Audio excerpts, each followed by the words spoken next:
Kauna-unahan sa Pilipinas. NBC Manila Broadcasting Company. DZRH, member, kapisanan ng mga broadcaster ng Pilipinas.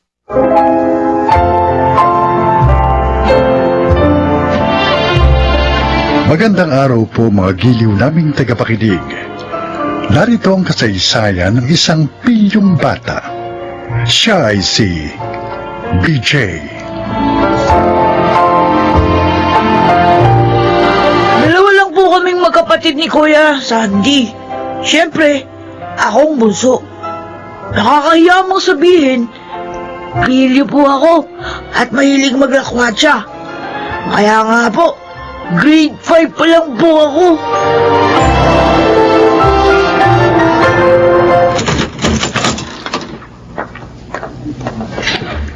Bakit ngayon ka lang, BJ, ha? Ano po eh? Nalibang ako sa pakipagkwentuhan kay Dodong, Nay. Sinungaling kang bata ka, ha? Hindi po. Totoo po yung sinasabi ko. Nagpunta rito kanina si Dodong. Hinahanap ka. Tay, palo ka na naman, BJ. Saan mo dinalang pera ko, ha? Pera nyo? Hindi ko po alam yun. Aminin mo na, BJ, para hindi ka masinturon sa akin, ha? Teka naman po, di ko kinuha yung pera nyo eh. Ayaw mo umaming bata ka, ha? Ano, hindi ka aamin, ha? Saan mo dinala yung pera ko? Ha? Saan? Saan mo dinala?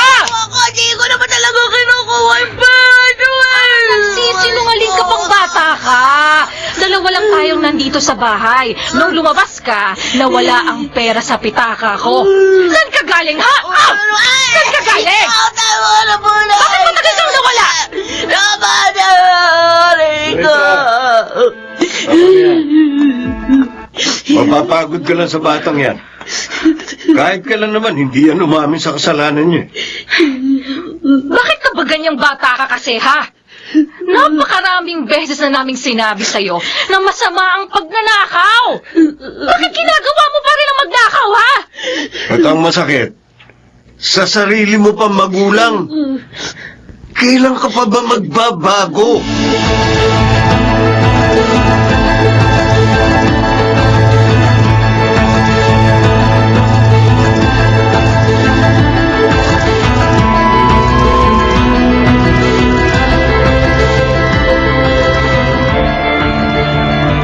Jay! Uy! Andito ko lang pala sa ilalim ng punong mangga eh. Kanina pa kita hinahanap. Bad trip kasi ako, Popoy. Bakit? Di ako binigyan ng pera ni Inay kanina. Naku! Sayang naman oh. Ha? Bakit? Ano, may pera ka pa ba? May pustahan ng Dota sa amin mamaya eh. Talaga? Oo! At malaki ang taya. Oo no! Sali ka! Oo ba? Meron pa namang natira doon sa nakubit ko kay Inay. Siguro naman, panalalo na ako ngayon. Eh paano? Kung matalo ka. Tapos malaman ni Aling Luisa na nangupit ka na naman. Napisto nga niya ako kahapon eh. Napalo na nga ako. Kaya, balo lang na yun. Oh! Astig ka talaga, BJ!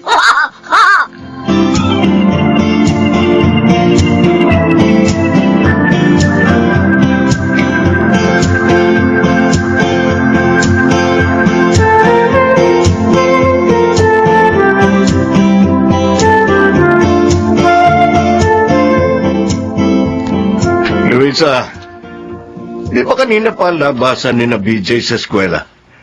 At gabi na, wala pa siya. Gabi na. Ay, malamang naglalaro na naman kung saan ang batang yun, Bembol. Talagang batang yun, oh. Ang tikas ng ulo. Ang hilig sa lakwasa kahit bata pa. Tama kayo, Itay. Nakausap ko nga yung dalawang kaklase niya eh. Sabi nila, 3 days na raw na hindi pumapasok si BJ. Ano? Ay, habang tumatagal, lalong lumalala ang batang iyon. Eh, sobra po siyang nahihilig sa mga computer games. Kaya iniiwan ang pag-aaral. Makikita niya sa akin mamaya. Pagdating niya.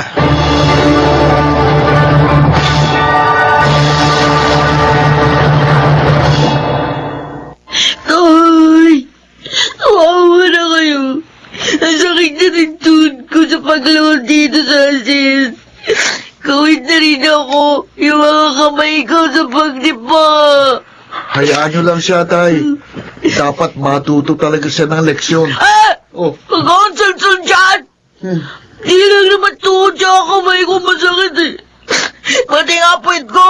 Dahil sa pagsinturon sa akin dito eh. Kulang pa yan. Sa dami ng kasalanan mo.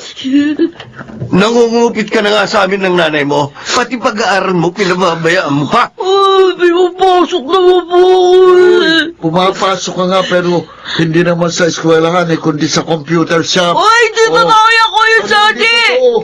Gusto mo na talaga ako lalo paano na dito eh. Loko ka pala eh. Dalawang kaklase mo nagsumbong sa akin. Pinuntahan ko na rin ang advisor mo. Kala nga niya may sakit ka eh, kaya ka absent. Oh. Wala. Ano? Narinig mo ang sinabi ng kuya mo. Magsisinungaling ka pa? Ha? Gusto mo kausapin ko pa teacher mo? Hindi na po, tay. Takot lang yun. Sorry na po. Hindi na po maulit yun. Promise po. Hindi na po ako mauupit. At saka magpapabaya sa mag-aaral ko. Siguruhin mo na gagawin mo sinabi mo, BJ. At sana naman tandaan mo. Pinag-aaral ka namin para magkaroon ka ng magandang kinabukasan. Huwag mo naman sayangin ang pagkakataong ito.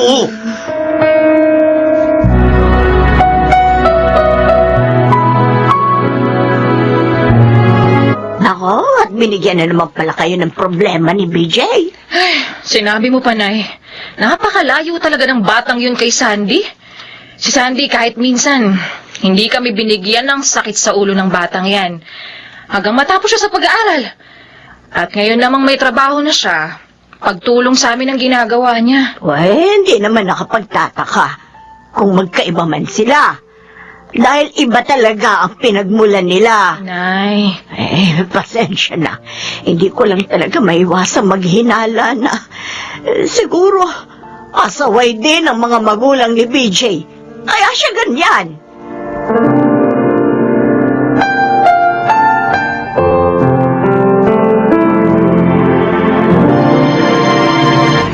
Kung sumasakit ang tiyan mo, pre, magpahinga ka na muna dito sa terminal. Mamaya mo na ipasada uli yung jeep mo ba?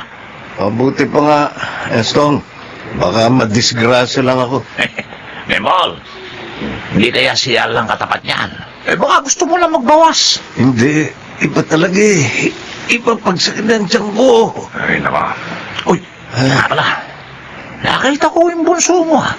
Ha? Naroon sa pinakabagong computer shop dito sa lugar natin.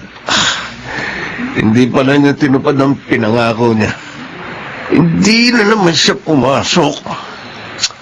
Memol, huwag ka sana magalit, ha? Alam mo kang hindi kayo swerte ni Luisa sa batang yun. Naku, Estong, sakit talaga. Ay, naku, yan, pinapapawisan ka lang nga. Ay, mabuti pa, dali na kita sa ospital. Halika, kumapit ka. Halika.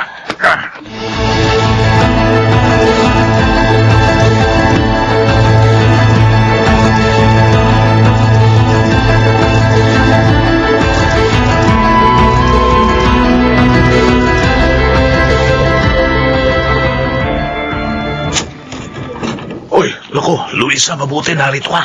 oh, bakit Estong? Naku, si Bembol. Dinala namin sa ospital. Ha? Bakit? Anong nangyari sa asawa ko? Hindi na makaya ang pananakit ng tiyan niya eh. Madali ka, puntahan mo na siya. Kailangan daw niyang maoperahan, sabi ng doktor eh. Estong, sandali lang. Sige, kukunin ko lang yung pitaka ko. Tay, bakit po natataranta kayo? Ang tatay mo, anak, nasa ospital. Oh. Di na... Ha? Bakit ganito? Bakit walang laman ang pitaka ko? Ano ba naman yan? Mahigit 1,000 pa yung pera ko dito. Tiyak na si BJ na naman ang nakialam dyan. Nakita ko pong galing siya dito eh. Habang nasa banyo kayo kanina. Ay, ang batang yun naman oh. Parang walang awa. Sige nanay, lumakad na kayo. Eto, kunin niyo itong pera ko.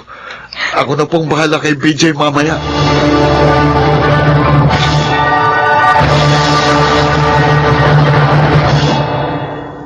Asar! Talo na naman kami sa ML. Kasi naman, Ang tanga ng mga kagrupo ko, babagal. Tapos, natalo din ako sa solo competition na sinalihan ko sa ML. Banas talaga, oh. Ay, nandito na pala ako sa amin. Sigurado, alam na ni inay na nawawala yung pera niya. Sigurado, palo na naman ako. Bahala na nga. Lilipas din naman yun. Papasok na ako. Aray! Walang yakap, BJ. Bakit ka ba nanonunto ako kay Sandy? Wala naman akong kasalanan sa iyo, ah! Bakit kinuha mo na naman ang pera ni Inay? Bakit? Ay, kuya! Narito na tayo! Hindi ka makakapagkaila. Nakita kita sa isang malaking computer shop. Lumalaban kayo ng pustahan doon. Kuya! Dahil sa ginawa mo, muntik nang walang ipamasay si Inay papunta sa Itay doon sa ospital. Ha? Nasa ospital si Itay? Oo! Mabuti na lang may pera ako. Ibinigay ko yung kay Inay. Bakit ano nangyari sa Hindi ko pa alam. BJ, bakit ka ba nagkakaganyan? Dapat nga nagpapakatino ka eh. Dahil ampun ka lang ni Nanay Luis at Tatay Bembol. Ha? Hindi. Hindi totoo sinasabi mo. Totoo yun. Hindi ako ampun! Ayoko sanang sabihin sa'yo. Pero sobra ka na eh. Hindi lang ikaw ang ampon. Tayong dalawa. Pero ang kaibahan natin, nagpapakatino ako. Hindi ko sinusuwag ang mga kumupkup sa atin.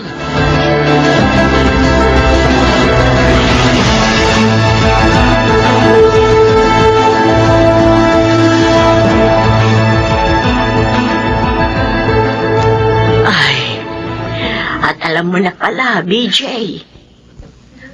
Kung gayon, totoo po yun, Lola Clara. Oo, totoo. 6 na taon si Sandy nang ampunin siya ni Bembol at Luisa. At makalipas ang 3 taon, ikaw naman ang inampun nila. 1 taon ka lamang noon. Bakit di nila sinabi agad sa akin yun? Bakit, Lola? Dahil mahal nila kayo. At wala sa plano nila na sabihin pa ang lihim na ito. Lalo na sa'yo. Mahal na mahal ka ng iyong tatay, Bembol. Ginawa kang ang junior ng aking anak. Nakakahiya mo pala ako, Lola Clara. Nakakahiya. TJ, ampon ka man o hindi. Mali pa rin. Nakupitan mo o nakawan mo ang iyong mga magulang. Pero may pagkakataon ka pa. Humingi ka ng tawad kina Bembol. At PJ, magbago ka na.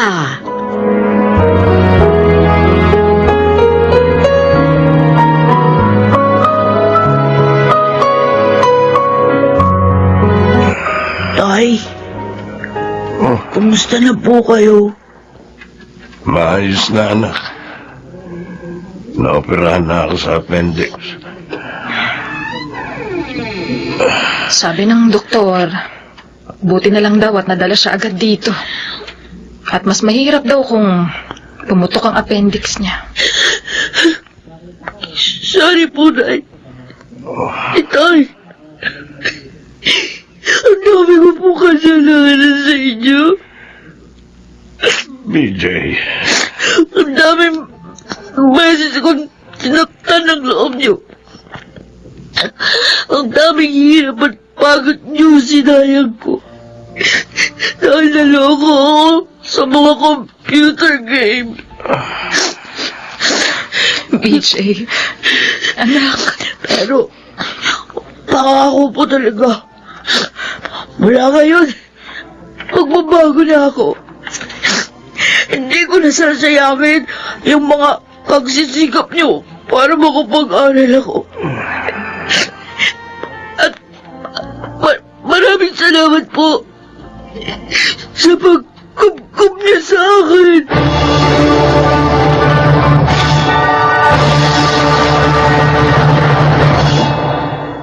tinupad ko ang promise ko kina inay at itay. At unahin nga, meron akong tatanggaping medalya sa graduation namin dahil kasama ako sa top 10 ng school. Bago po ako magtapos, tatawagan ko lang po yung mga kapwa ko bata. Sana, huwag niyong pababayaan yung pag-aaral niyo. Huwag na kayong maloko sa mga computer games. Dahil matututo lang kayong gumawa ng masama dahil dyan. Ako po si BJ. Ito ang aking buhay. May mapait na katotohanan na nagdudulot ng matamis na kinabukasan. Mga nagsiganap: Phil Cruz, Jonel Benamin, Chiquit del Carmen Amor, Jun Legaspi, Rosana Villegas sa papel na BJ, at Laika Barista sa papel na Luisa. Naglapat ng angkop na tunog Jerry Mutia, sa musika Buboy Salonga, supervisyong teknikal Eric Lucero at Bong Muyar, creative consultant Phil Cruz, production assistant Anching Cruz. Ito'y mula sa panulat ni Telma Corporal Alcantara. Sa direksyon, June Martin Legaspi. Ito ang aking buhay.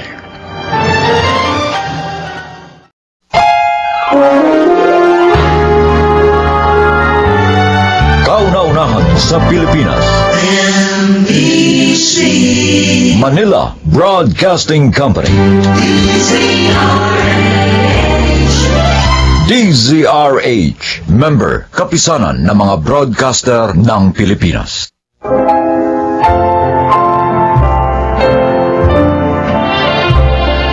Magandang araw po mga kaibigan. Maririnig natin ang kwento ng isang misis na matagal na nagtiis sa ugali ng kanyang masungit na biyanan. Siya ay si Marieta. Maaga akong nag-asawa. At dahil wala pa kaming sariling bahay, nakipisan muna kami sa pamilya ng mister ko. At mula noon, nabuhay na ako sa ilalim ng anino ng aking biyanang. Iba ang tabas ng dila at iba rin ang pag-uugali. Marieta, ikaw na naman ang naglaban itong mga damit, ano? Di ba sinabi ko naman sa'yo, dapat, hanggat hindi nawawala ang bula sa tubig, banlawan mo ng banlawan, para siguradong kapag natuyo, mabango. Hindi ka gaya nito, oh. Nako, amoy panis na damit. Eh, susuot ito ng asawa mo sa opisina. Tapos kapag pinawisan, mangangamoy. Ay, nako, ay ano na lang ang sasabihin ng mga katrabaho niya. Ganon din doon sa mga anak mo. Ano? Maayos naman po ang amoy na ya. Anong maayos? Mabango na ba sa'yo ang ganitong amoy, ha? Nako tanggalin mo mga yan sa hanger. Lalabang kuli. Nay, kailangan na mag-aama ko mga damit na ito. Anong susuotin nila bukas? Ay, di humingi ka ng pasensya sa kanila. Kasi hindi ka marunong maglaba. Nay! 50 anyos ka na, hindi ka pa rin naasahan sa mga gawain dito sa bahay? O yan na nga lang ang gagawin mo. Hindi na ikaw yung naghahanap buhay para sa pamilya nyo. Ay, nako! Akin na yung mga damit na yan. At nang malabang ko na para matuyo na.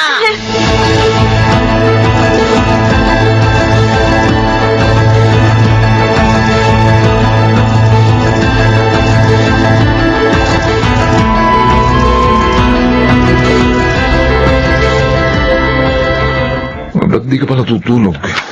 Rene, pagod na ako. Pagod? Bakit? Marami ka bang ginawa maghapon? Pagod na ako kay nanay. Pagod na ako makisama sa kanya. Ay, ako. Nagtalo na naman ba kayo? Bumukod na kasi tayo. Ano? Ngayon pa tayo bumukod, tayo lang naman ang nakatira rito sa bahay. Pwede ba iiwan ditong mag-isa si nanay? Mula noon hanggang ngayon, wala na akong ginawang tama sa paningin niya. Lahat na lang napapansin niya. Yung pagluluto ko, paglilinis, pati pananamit ko. Ay, kanina, yung paglalaba ko na naman ang pinuna niya. Siya na lang palagi ang tama, siya na lang ang palaging magaling. Eh, naku, Marieta. Hindi ka pa rin ba nasasanay hanggang ngayon kay inay? Ilang dekada na kayong magkasama. Hindi mo kasi ako nauunawaan eh. Kasi iba naman ang trato sa'yo ni nanay. Eh, naku, tama na. Pagod ka lang. Mabuti pa matulog na tayo, ha? Sige na, tulog na. Kung ayaw mo maghanap ng malilipatan natin, ako ang maghahanap.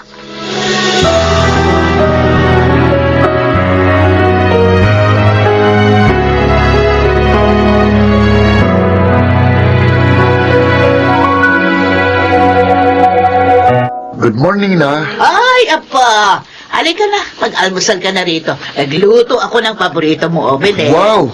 Ayos ka talaga, Lola. Anong almusal natin, La? Oy, mabutit gising ka na. O, ayan na.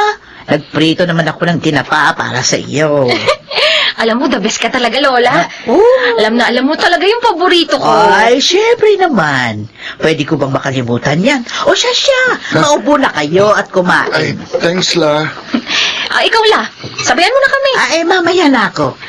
Sabay na kami ng mama niyo. Archie! Ma? Nasaan ang motor ng papa mo, ha? Oo. Hinihiram mo na naman sa mga barkada mo? Eh, isosoli naman nila yun mamaya eh. Ay, susuli. Aray ko! Sinabi ko sa'yo, huwag mong papahiram kung kani-kanino. Ay, teka. Marieta, nakita mo na kumakain ng bata? Eh, bakit ngayon mo kagagalitan? Nay, huwag kayong makikialam dito. At bakit hindi ako makakaalam, ha? Sinisingalan mong bata na sa harap ng pagkain. Tingnan po. Bakit hindi mo muna patapusin sa pagkain yung anak mo bago mo pagsabihan? Kaya lumalaki suwail itong mga apo nyo eh. Kasi kinukonsente ninyo. Ano? Anong sinabi mo? Ma, Lola, tama na. Ma, tama si Lola. Mamaya niyo na po pagalitan si Archie. Nakakawalang gana eh. Isa ka pa eh. Magsama-sama kayo. Aray ko! Ikaw kasi. Ano ka ba? Paninga ka kasi ng araw. Anong? Tama na yan. Sige na, kumain na kayong dalawa. Ako nang bahala sa mama niyo. Kakausapin ko siya. Kumain lang kayo dyan.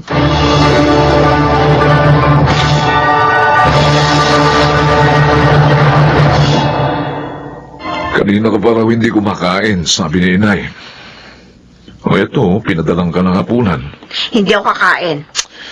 Marieta. Hindi ako kakain hanggat hindi tayo lumilipat ang bahay. Ano? Ayoko na sa bahay na to. Ilang ulit ko ba sasabihin yan sa'yo, ha? Ayoko nang mabuhay na sunod-sunuran sa anino ng nanay mo. Kahit mga anak ko, hindi na ako pinakikinggan dahil sa kanya. Lagi na lang ako ang mali. Lagi na lang ako ang may pagkukulang. Puro na lang yung pagkakamali ko, nakikita niya. Hindi totoo yan. Ayoko na nga rito. Bakit ka sumisigaw? Pagod na ako makisama sa nanay mo. Marieta! Ngayon mamili ka. Ako o yung nanay mo. Ano?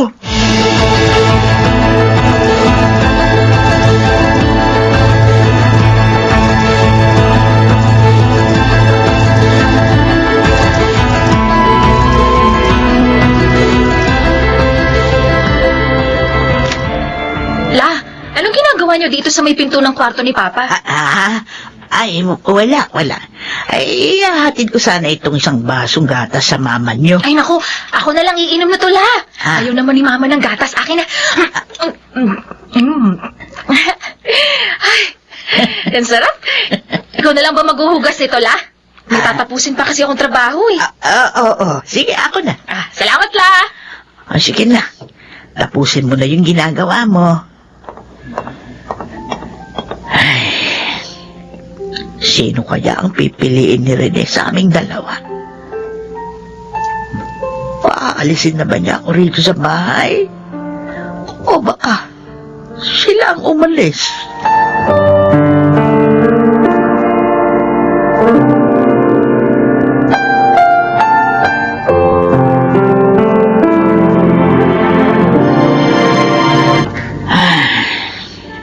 Ay?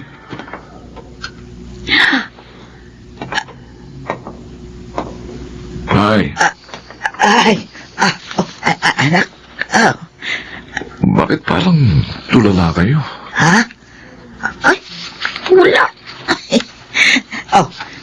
kinain ba ni Marieta yung pagkain dinala mo kagabi? Opo. Ay, mabuti naman. Eto nga po pala. Oh, pera. Eh, bakit? Ako, baka pamasahe ko ito para umalis na ako dito sa bahay. Nay, pang-grocery ho yan.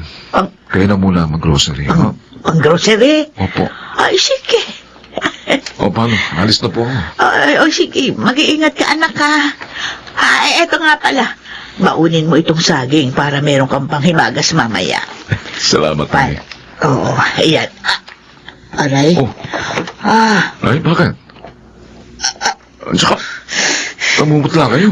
Uy, kasi bigla akong tumayo. Medyo nahilo ako eh. Sige na, ayos lang ako. Sigurado ba kayo, Nay? Oo, ayos. Nay!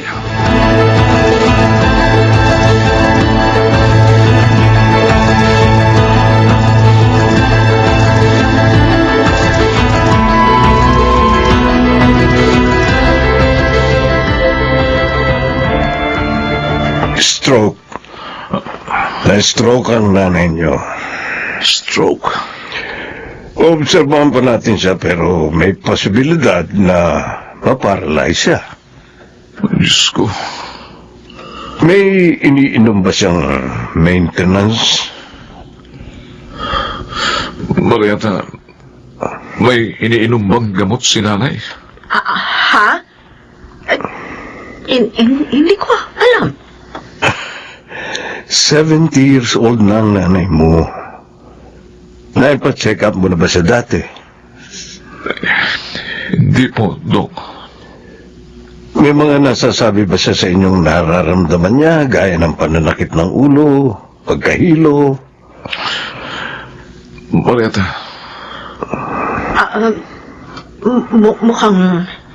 Mukhang wala naman po. bakit ba hindi mo alam?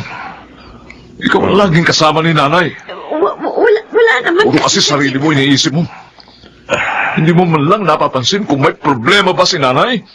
O kung may nararamdaman ba siya?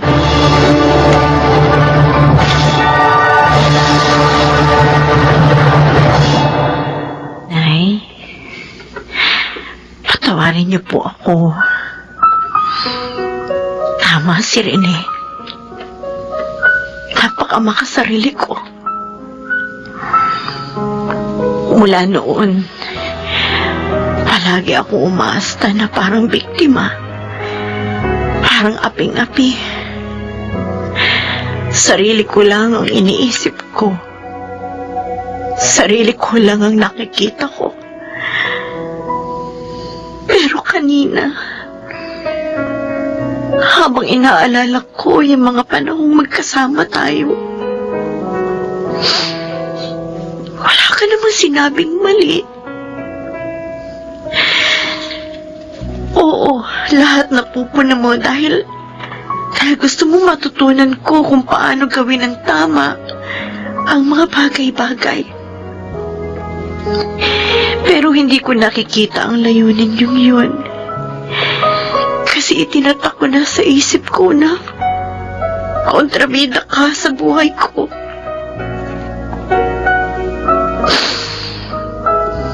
Sorry, Nay. Sorry.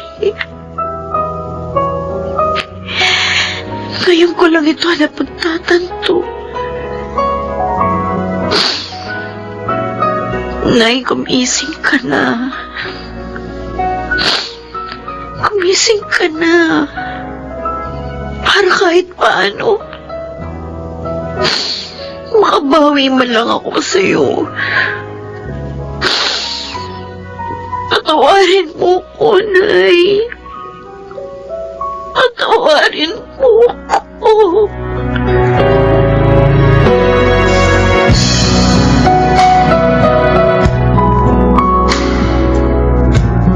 Hoy, Archie! Archie!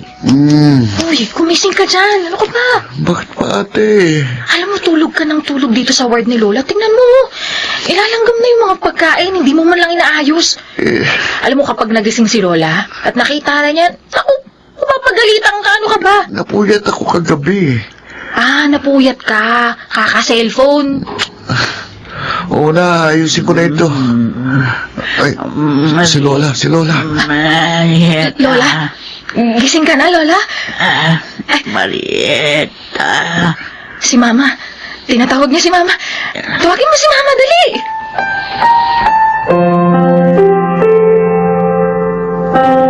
Nay, gamot niyo po.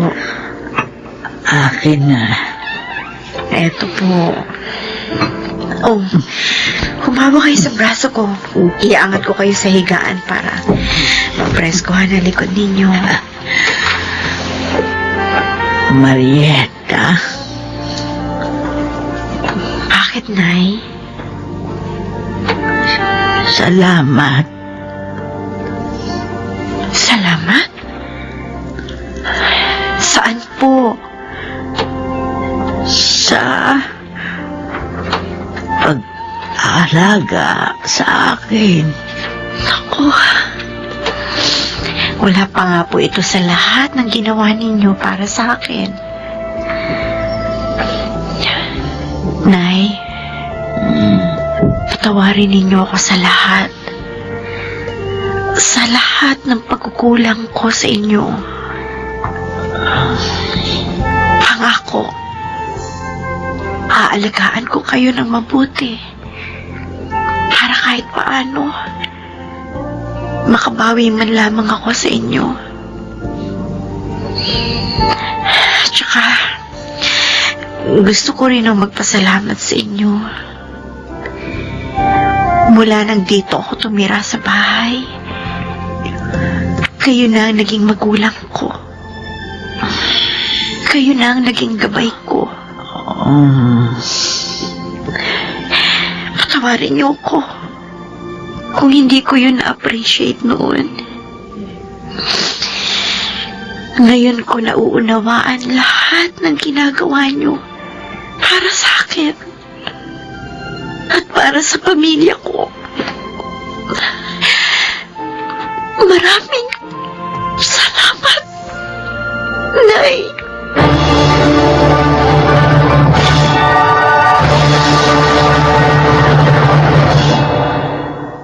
Nakakalungkot dahil pakiramdam ko huli na bago ko napagtanto ang lahat ng mga ginawa ni Nanay para sa akin, sa amin, ng mga anak ko. Pero nagpapasalamat pa rin akong nabigyan pa ako ng pagkakataong makabawi sa kanya kahit paano. Madalas, masyadong nakasentro ang atensyon natin sa ating mga sarili.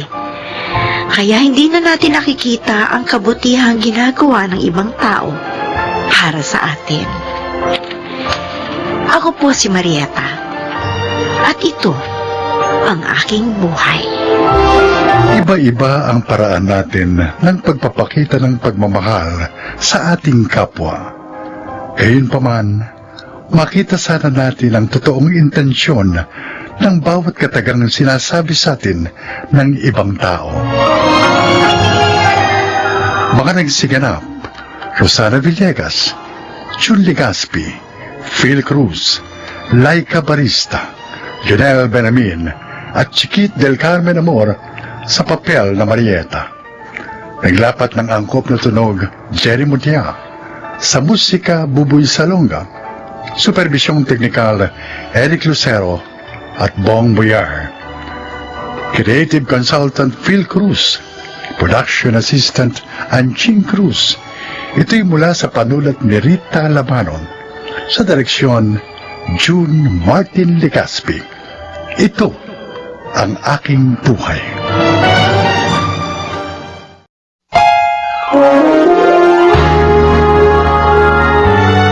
Kauna-unahan sa Pilipinas.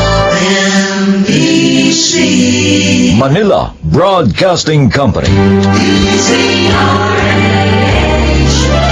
DZRH, member, kapisanan ng mga broadcaster ng Pilipinas.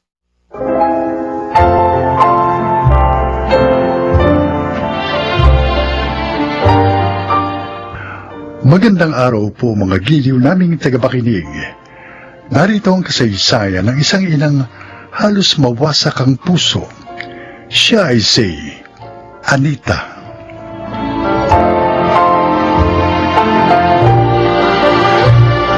2 babae ang naiwang anak sa akin ng aking asawa. 10 taon noon ang aking bunso nang pumanaw siya. Mula noon, ibinuhos ko na sa pagtatrabaho ang aking panahon upang maitaguyod sina Odessa at Cecil. Hindi naman ako nabigo dahil lumaki silang mabait at masunuring mga anak.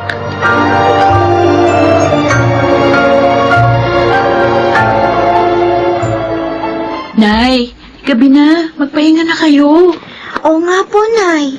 Maghapon na po kayong nananahi eh. Kayo talagang dalawa. Hindi na kayo nasanay. Ganito talaga ako pag may kailangang trabahong tapusin. Baka naman po magkasakit na kayo niyan. Huwag mo na akong alalahanin, Odessa. Kaya ko naman ang sarili ko. Sige po kayo. Baka hindi po kayo maka-attend sa graduation ni Ate Odessa. Naku, hindi mangyayari yon. Lagi yata akong nasa graduation nyo. Lalo na pag may medal kayo. Hayaan nyo, Nay. Pag may trabaho na ako, tutulungan ko kayo sa mga gastusin dito. Pati sa pagpapaaral kay Cecil. Salamat, Odessa, ha. Nababawasan yung pagod ko. Pag nakikita kong maganda ang pananaw mo sa buhay. Ako rin po, Nay. May magandang pangarap. Ano naman ang pangarap ng bunso kong kapatid?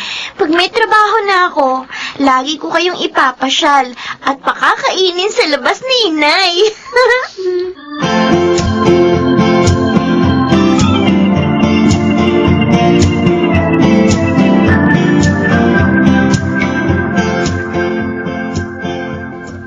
Ano ba ayaw mo sa akin, Odessa? Guwapo ako, anak mayaman. Eh, yung iba nga, nakakantara pa sa akin. Alam mo, Frank, unang-una, wala pa sa isip ko yung pag-ibig. Pangalawa, gusto kong mapaginhawa ang buhay ng nanay ko, tsaka yung kapatid ko. Pangatlo, hindi ako tumitingin sa palabas na anyo o kaya sa yaman ng isang tao. Ang importante sa akin yung kagandahan ng kanyang puso at ugali. Sobra ka naman. Para mo nang sinabing pangit ang asal ko. Bakit ano ba sa tingin mo sarili mo? Odessa, Hirap naman kasi sa'yo. Porke gwapo't mayaman ka, pinagmamalaki mo na yun. eh dapat ko naman talagang ipagmalaki yun Dahil magaganda ang katangian yun. Pasensya na, Frank. Pero para sa akin, hindi ka dapat maging mayabang kahit may mga katangian ka. Dahil lahat ng tao, ano man ang kalagayan sa buhay, nakatuntong pa rin dapat sa lupa.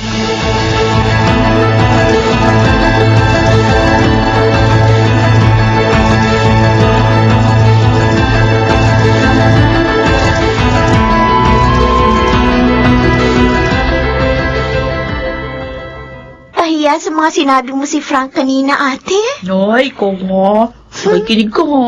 Hindi ko naman sadya. Papasok sana ako kanina ng bahay eh. Eh kaso narinig ko nag-uusap kayo. Kaya hindi na muna ako pumasok. Para hindi makaabala. Kaya yun, narinig ko.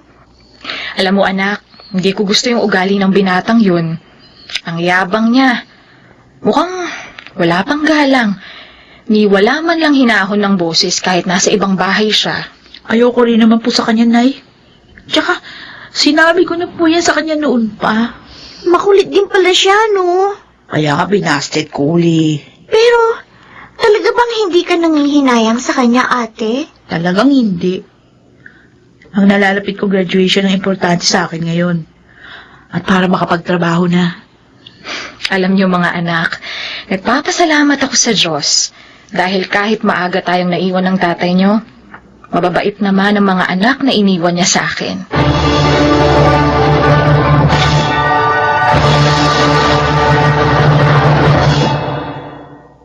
Inom pa tayo, Bernie. Tama na ito, Frank. Gabi na eh, tsaka baka nakakaabala na ako. Hindi. Ako nagyaya sa'yo. Kaya wag mo isipin yun. Pero may pasok pa ako sa opisina bukas eh. Ay, Samahan mo na siya, ha? ay, Eh, kesa naman sa ibang lugar pa siya, uminom. Mas okay na rito. Baka manggulo pa yan sa labas. pero Sir Ako Marlon na ang eh. bahala sa boss mo na kaibigan ko naman, ha? Oh, kita mo si Daddy na nagsabi sa'yo. Bakit ba parang gusto mong magpakalunod sa alak? Broken-hearted ang anak ko. Binasted ng isang mahirap na anak ng mananahi. Sabi niya, mayabang daw ako. Siya mayabang. Tinatanggihan niya ang isang tulad ko. Iba na lang kasi ang ligawan mo, anak. Oo nga. Marami naman dyan. Bagay pa sa'yo. Gagawin ko rin yun, Dad. Mhm. Kapag naturuan ko na ng leksyon, ang babaeng yun.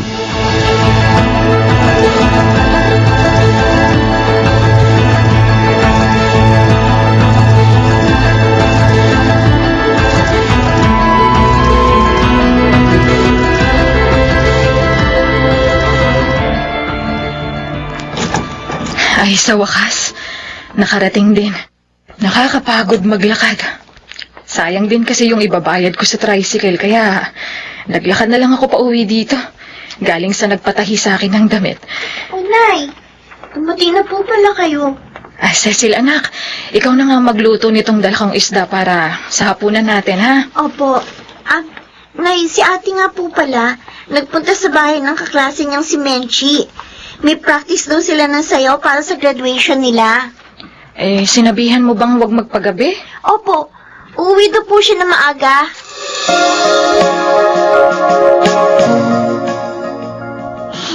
Kinabi na ako kina Menchi. Kasi naman, ang tagal bago bumalik yung kuryente sa kanila. Tuloy, di kami agad nakapag-practice. Pero hindi bale. Papaliwanag ko na lang kay ina yun. Hello, Odessa. Ginabi ka yata. Ikaw pala, Frank. Halika, hatid na kita. Ano ba? Teka lang. Itiwan mo nga yung braso ko. Kaya ko umuwi mag-isa. Suplada. Wala ka na nga sa bahay niyo, ganyan ka pa rin. Hindi ako nagsusuplada. Ayoko lang ihatid mo ko. Sa ayaw at sa gusto mo, sasama ka sa akin. Ay, ano ba? Halika. Sabi ng bitiwan mo ako, isisigaw ako! Ganon ha? Sisigaw ka. Loko. Hindi mo na kaya suntok ko sa sikmura mo. Ngayon, magagawa ko ng lahat ng gusto ko sa'yo.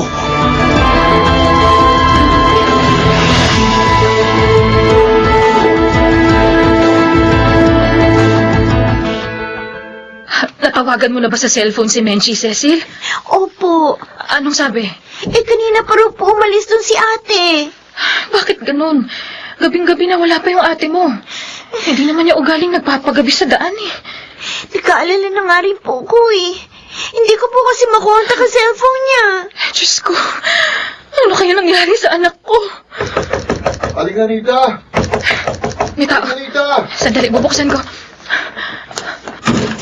Halika, Rita! Oh, Bernie, bakit? Napasugod ka. Si Odessa po. Nakita sa damuhan, walang damit at patay na. Hindi! Ang anak ko! Odessa! Ang anak ko!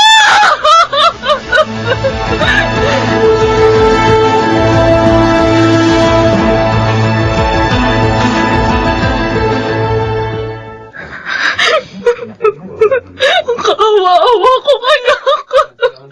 Odessa! Sino nga yung paggumawa nito sa'yo? Sino? Hindi na siya nakaabot sa graduation niya.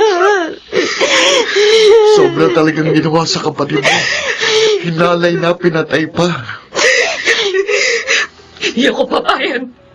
Kailangan magkaroon ng katarungan na sinapit ng anak ko. May hinala ako kung sino gumawa ng ganito kay ate. Sino, Cecil? Si Frank. Posible. Dahil nung nakainuman ko siya, nagbanta siya eh. Natuturuan ng leksyon si Odessa. Bernie, maawa ka. Sabihin mo sa mga pulis ang nalalaman mo. Kailangan magdusa ang lalaking yon. Binigo niya yung pangarap ko para sa aking anak. Oo, Algarita. Kahit naman nung kaibigan ko si Frank, hindi ako sang-ayon sa pangyayaring ito. Kung siya nga ang may gawa nito.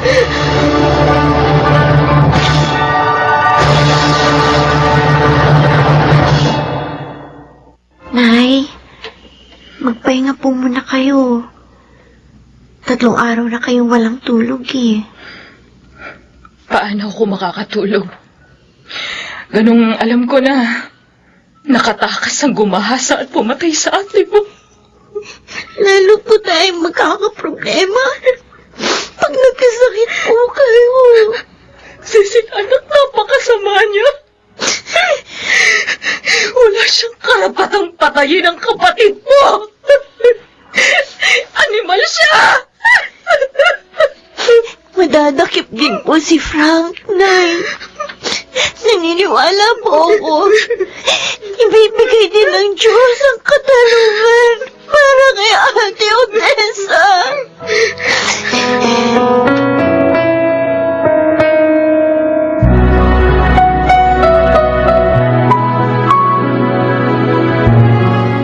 Parang awa mo namang Marlon. Isuko mo na ang iyong anak. Sinabi ko na sa'yo, wala siya rito. Hindi ko alam kung nasaan. Halos bawasak ang puso ko sa ginawa niya. Alam niyo bang ginahasa at pinatay niya si Odessa? Sandali lang. Bakit nagsasalita ka ng ganyan?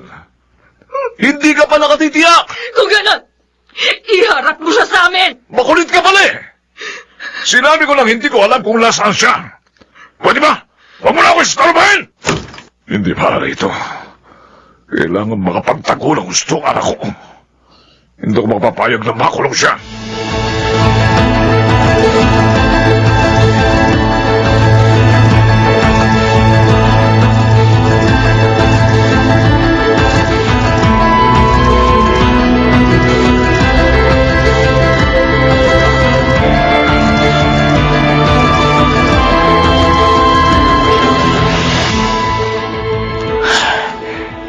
Nakaalis na si Daddy. Iniwan na niya sa akin ang pera at itong mga kakailanganin ko sa pag-alis ng bansa. Malas lang niyo, Aling Anita. Suplada kasi anak niyo eh. Kaya yun ang bagay sa kanya. Frank Barona? Mga pulis. Paano kayong... Sinundan namin ang daddy mo. Pinarakip ka namin sa salang panggagahasa at pagpatay. Ben, hulihin na yan. Teka, hindi! Ayoko! Sasan niyo? Ayoko! Hindi ako makukulong! Yeah.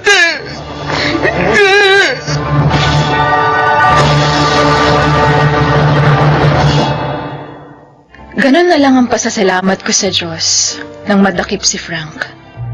Ngayon ay nahatulan na siya. Kahit masakit para sa akin ang lahat, sinisikap kong tanggapin na lamang ang mapait na pangyayaring iyon bilang pagsubok sa aking pagiging ina. Ako po si Anita at ito ang aking buhay. May kaparusahan ang bawat kasalanan.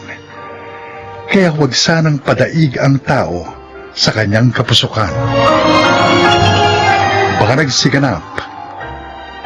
Rosana Villegas, Chiquit del Carmen Amor, Lionel Benamin, Jun Legaspi, Phil Cruz, at Laika Barista sa papel na Anita. Naglapat ng angkop na tunog Jerry Mutia, sa musika Buboy Salonga, supervisyong teknikal Eric Lucero at Bon Muyar, creative consultant Phil Cruz, production assistant Anching Cruz. Ito'y mula sa panulat ni Telma Corporal Alcantara, sa direksyon June Martin Legaspi. Ito ang aking buhay.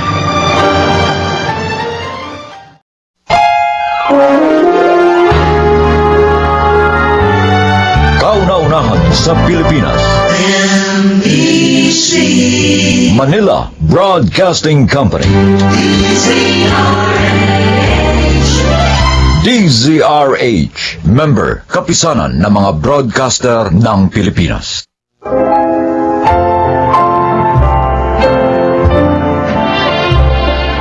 Magandang araw po mga kaibigan. Maririnig natin ang kwento ng isang babae at ng kanyang matalik na kaibigang naging mortal niyang kaaway. Siya ay si Zenaida. Mahirap maging mortal na kaaway ang matalik mong kaibigan. Bakit? Dahil kayang-kaya niyong siraan ang isa't isa. Lalo na at pareho niyong alam ang halos lahat ng sikreto ng bawat isa. Yan ang natutuhan ko sa mahabang panahong pagiging magkaaway namin ng dati kong best friend. Sino na naman ang nagsigarito sa likod bahay? Ngayon pa talaga, ha? Papunta pa naman dito sa direksyon ng bahay namin ng hangin. Puno na ng usok ang bahay, ah! Sinaida! Hoy! Ikaw na naman ang may gagagawa nito, ano, Sinaida? Hoy, Rufina. Tulog ang apo ko, ha? Huwag kang maingay. Kung ayaw mong hagisan kita nitong baga. Aba, hindi ko pa itong matapang dyan, ha? Kung hindi ka nagsigarito, tahimik sana tayo. At anong gusto mo? Itambak ko ng itambak ang mga basura namin dito? Hanggang sa maging parang payatas na itong bakuran ko? Di sana sininggihan mo na rin yung sarili mo. Kasi basura ka rin naman. Ah, ganon. Ma! Ma! Ay, nako, hintayin mo ako dyan at tatawid ako dyan. O sige, tumawid ka nang maisama kita rito sa mga sinusunog kong basura. Total, plastic ka! Ma, tama na yan. Halika na sa loob. Sige. Hindi! Bitiwan mo nga ako, Gingging! Tayo na sa loob.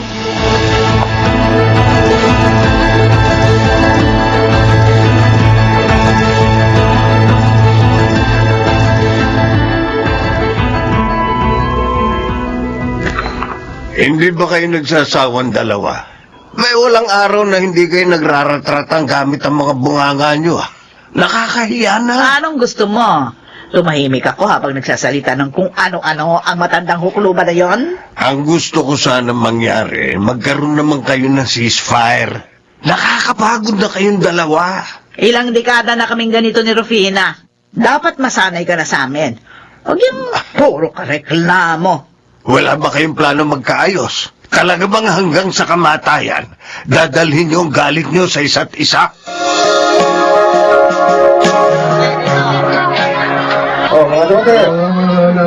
Oh, ibigay ko na sa itong lahat ng isdang ito, ha, Ging? 200 na lang ito para makauwi na ako. Talaga, Banjo? Oo. Sige, hindi ko yan tatanggi, ha? At saka, pauwi ka na ba, ha? Sumabay ka na sa tricycle ko. Ay, oo. Pero, teka lang, bibili muna ako ng pansahog dito. Okay, sige. Total, magliligpit pa naman ako, hintayin kita, ha? Sige, Banjo. Pero doon lang kita sa may papasok sa atin ibababa, ha? Makakagalitan na naman ako ni Mama kapag nalamang pinasakay kita, eh. Oo, ayos lang. Naiintindihan kita. Bakit naman kasi ang ayaw ng mga nanay natin? Naipasa pa sa ating mga anak nila, eh. Ay, nako. Ang mainam pa, Banjo. Sa paningin lang naman talaga tayo hindi nagpapansinan eh. Kapag hindi naman sila nakatingin, magkakaibigan naman tayo, di ba? Sa bagay nga, tama ka. O sige, bibili muna ako ng gulay. O sige, oh. Hihintayin kita rito.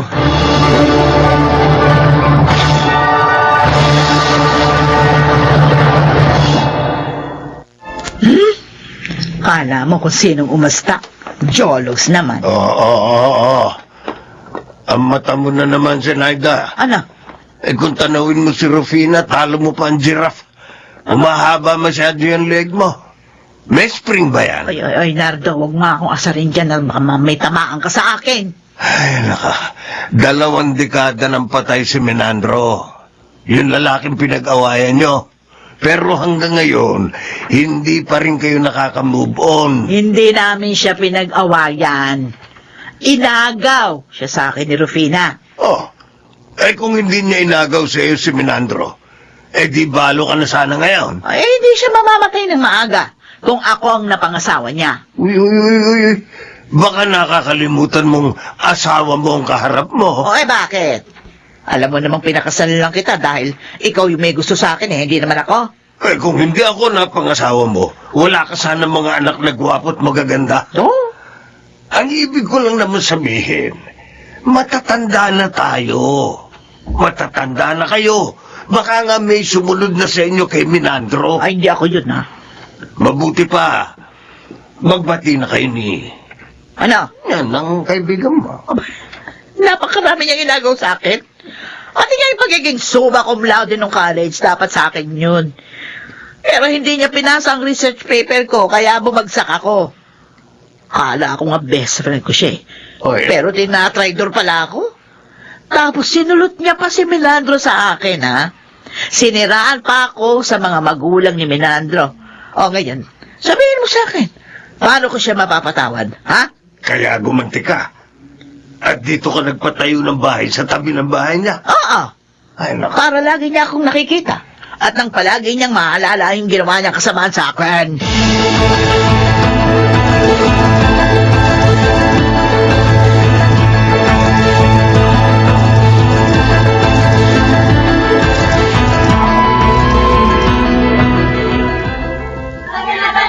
Oh, isang piling na lang itong saging. Bilhin nyo na. Akin na ito! Oh. Akin! Ano ba ito? Ako na nakahawak dito. Anong ikaw? Tingnan mo nga, dalawang kamay ko nakahawak sa saging. Rufina, Sanaida. Bitiwan nyo saging, malalabog din. Baka hindi ko na yan maibenta. Bibilin ko ito. Ako ang bibili nito. Magkano ba ito, Ente? 180 yan. Malalaki yan. Oo, ito, ayan, 200 yan. Keep the change. Hindi, Ente. 220. Ako na ang bibili Hindi, nito. hindi, Enteng. Ito, 250. Natagdagan ko na 50. Sa akin na ito. Ano ba kayong dalawa? Ano? Kung gusto nyo, pareho ng saging na yan. Teka ha, hahatiin na lang natin yan. Ayoko! Hindi, kaya kong bilhin ng isang pili na ito. Kaya hindi ako papayag na may kahati. Ganon, ha? Ano ba? Bitiwan nyo nga ito! Bitiwan nyo! Hindi ko na lang ito pagbibili. Ay, di ba? Tinagtagan na nga namin ang presyo. Kaya mo pa? Ikaw pa nga grabyado niya, no? Ako na tuloy yung inaaway nyo ngayon. Ako naman Mula yun. ngayon, hindi na ako bibili ng saging sa'yo. Ako rin, hindi na ako bibili ng saging. Ano ba? Ako pa bang mali?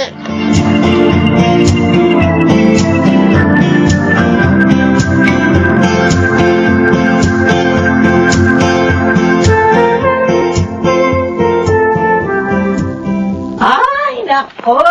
Sarap naman ang hangin dito sa bakura namin. Ay, nako, mga halaman ko, didiligan ko kayo para presko kayo. Hindi kagaya ng iba dyan, na para lamang gulay. Mabuti pang hangin! Fresh! Hindi tulad ng iba dyan, parang amoy isdang bilasa. Baho! Iniinisa naman talaga ako na sinayda na ito, ha? Aray ko, ang dibdib ko. Bakit? Parang sumasakit sa naman. ng hangin dito. Kagabi pa ito, ha? Kaya lang, ang mabaho. Dahil may amoy ba na Aray ko. Aray ko, ang dibdib ko. Ay! Aba, si Rufina! Ha? Naku, Rufina! Bakit ka natumba?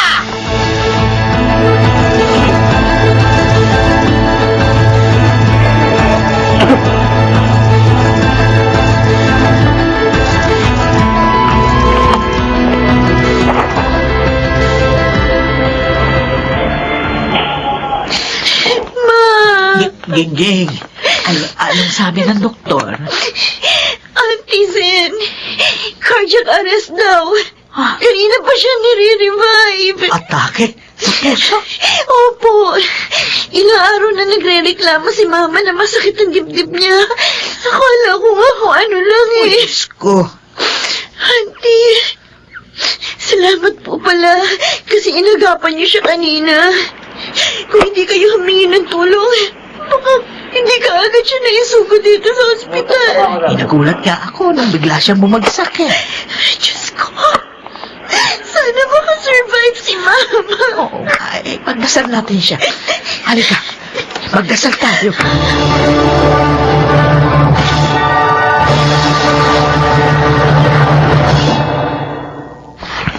Ano?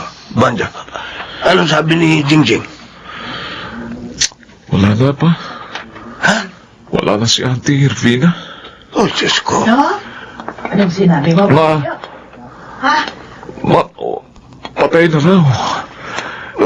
Nagising lang daw ng isang araw at isang gabi. Pagkatapos kaninang umaga, inatake uli. Oo, patay na. Patay na si Rufina. Yan na nga ba ang sinasabi ko? Kapag matanda na, dapat maingat na sa katawan. Patay na si Rufina. Ma, Zenaida, Rufina.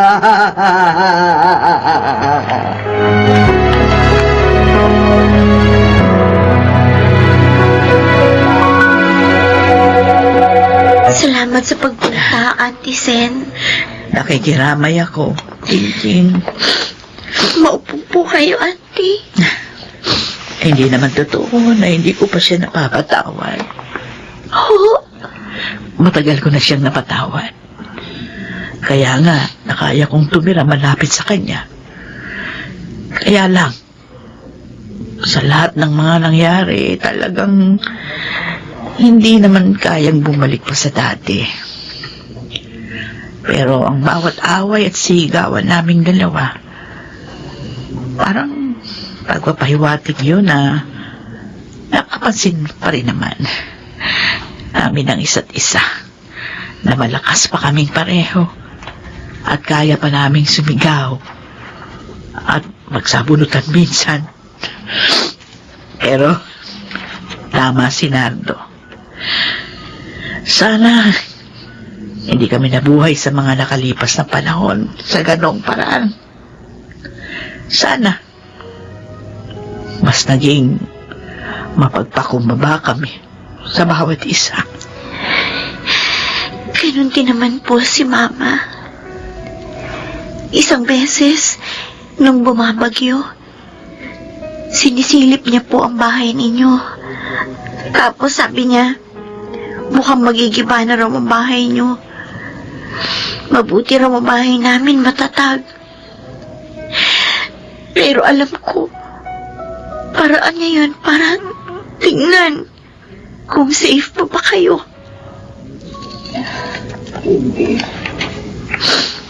Kung may mga nagawa man pong mali sa inyo si Mama, ako na pong humihingi ng tawad. Hindi.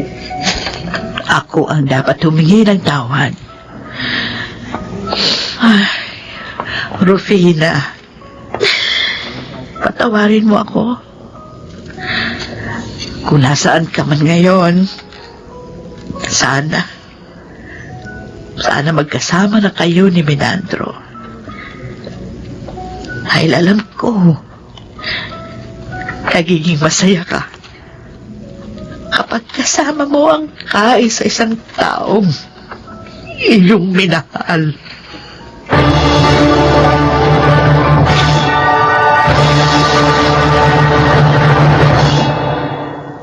Hindi ko alam na sa ganong paraan matatapos ang kwento naming dalawa ni Rufina.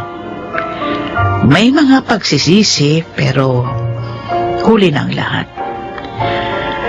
Ngayon, gusto kong sabihin sa mga nakikinig na kung may mga tao mang nakasakit sa inyo, patawarin nyo na sila. Alam kong mahirap, pero wala namang masama na subukin. Masakit kung hihingi tayo ng tawad sa taong wala nang kakayahang marinig ang ating tinig. Ako si Zenaida, at ito ang aking buhay.